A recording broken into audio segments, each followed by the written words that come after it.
Wow, অসাধারণ। তো রাসেল ভাই, আপনার কিরকম ফিলিংস হচ্ছে একটু বলেন। আসসালামু আলাইকুম।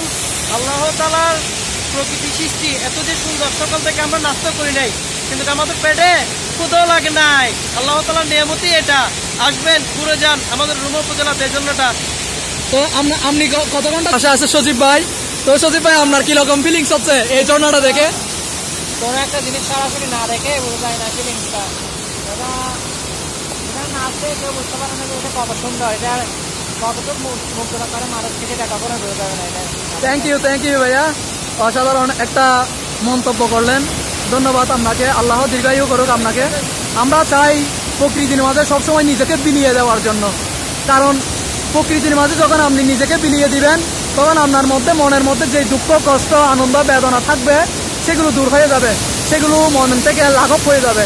তখন আর মনে কষ্ট থাকবে না, সারাক্ষণ মন চাইবে আনন্দের মধ্যে থাকি, চিল থাকি। কি বলেন সজীব ভাই? ঠিক আছে, ঠিক আছে কিনা বলেন সজীব ভাই? ঠিক আছে, ওয়াও, মাশাআল্লাহ, ঠিক আছে।